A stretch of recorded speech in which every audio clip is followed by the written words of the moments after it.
resolve certain situations when dispatched, and he did so with great skill and greater obedience. Yet until now, it had never clicked that it was Hagen's disapproval Michael most dreaded. Hagen's intelligence Michael most needed to one-up. Hagen's deceptive toughness Michael most needed to surpass, even if doing so meant going against his own nature, his own blood. This insight flowed through Michael Corleone like a deep breath, yet he couldn't quite speak the answer to his brother's question. "No, you tell me, Fredo, since it's so obvious. What is in my heart?" "Oh, boy," Fredo said. "That's your problem in a nutshell, Mike, ain't it? You don't know your own heart." Michael folded his arms. "Are you finished, Fredo? Because I have business I need to take care of." Michael struggled to remember what the business was. The particulars of his day's work now seemed strewn about in his head and just out of reach. At the end of the block, the old train roared by. "I have a warning for you," Fredo shouted over the train. "But what's the point? Coming from me, you'd think it was a joke. You'd never give it a second goddamn thought. You never give me a second goddamn thought, I bet." Fredo was mistaken. Michael thought about him all the time. "You were dead to me when you were still alive, Fredo," Michael was horrified to hear himself say. "You think being dead changes anything? Nothing has changed. Go away, Fredo." He wanted to hear the warning, truly he did. Not that it stood to be a surprise. Of threats there was no end. What mattered to Michael wasn't the news Fredo had, because he was confident it would not be news. What felt important was that Fredo had come to deliver it. The train was gone now. Fredo turned and started walking away, a pink mist of blood obscuring the wound at the back of his head. He called out to Fredo to wait.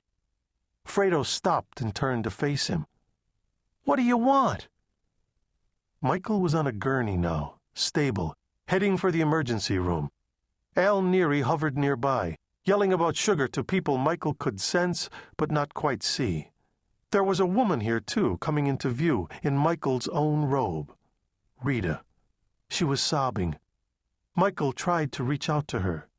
She smiled at him through her tears and muttered something in French. Then Al Neary told her to stand back, taking her by the arm and tugging her away from Michael. "What do you want?" Fredo repeated. "I'm losing my patience here, kid." Michael closed his eyes and willed himself to use reason. A needle jabbed his arm and Michael opened his eyes. The gurney was moving and its wheels were squeaking, shrieking, and Rita's hand was on his arm and then batted away, and he somehow saw both the ceiling of his apartment rushing by and also Fredo on that dark street in his tuxedo, dabbing at his wound with a blood-drenched pocket square. "You deaf?" Fredo said. "Answer me." Michael felt as if he were living two lives at once, both equally real. "I want you to wait, Fredo," he murmured. "That's what I want. I want you to stay." "Madone!" Fredo backed away, angry now. "No, Mike. I mean, what do you want?" "Nothing I can have." Fredo laughed mirthlessly. "And you call me dead," he said. "You got a lot to learn, kid. Give Rita and the baby a kiss for me." Fredo turned his back. In his bloody tuxedo, he walked toward where the train had passed. Michael was falling through space now, in what must have been the elevator. Rita and the baby? Rita didn't have a baby. Michael turned his head, trying to get a last glimpse of his brother. Fredo was still walking away. From this angle, at this increasing distance, it looked to Michael as if most of his brother's head had been shot off. And then Fredo was gone. 3 black Chevy Biscaynes, each carrying 2 armed men, squinting into the harsh sunlight, clenched-jawed, rocketed single file toward New Orleans on U.S. Highway 61, that queen of American long roads. Highway 61 ran the length of the country, right through its engorged and corn-fed heart. Its terminus lay dead ahead. It was 1963, a Sunday unseasonably hot for January. The men in the 3 black Biscaynes drove with the windows down and did not appear to be sweating or nervous. the New Orleans skyline loomed. The speed limit changed, and the drivers slowed down. Ahead, on the left, a few miles shy of the end of the highway, was the Pelican Motor Lodge, where Carlo Tremonti kept his office. No out-of-towner would have guessed that the nondescript cinder-block restaurant next door, Nicastro's, served the best Italian food in the city, the best that money could buy. The best food, period, was available a few blocks away at Tremonti's plantation-style home. The house was white, lovely. The backyard overlooked a swampy, magnolia-lush corner of one of the finest country clubs in New Orleans. Tremonti was the first Italian the club admitted. He'd been sponsored by the governor himself. Children of all ages swarmed the yard. A game of bocce had sprung up and become an excuse for good-natured taunting among the men. As usual, Agostino Tremonti, the smartest and shortest of Carlo's 5 younger brothers, came in for the worst of it. He had a talent for sports and games, but took them too seriously. Carlo Tremonti strolled among his guests with a walking stick, kissing his grandchildren and tousling their hair, listening to the problems of his nephews and cousins. He looked like a Mediterranean shipping magnate, from his perfectly trimmed white hair and double-breasted navy blazer right down to his sockless loafered feet. He was 5'11", the tallest man here. Carlo finally joined the bocce game.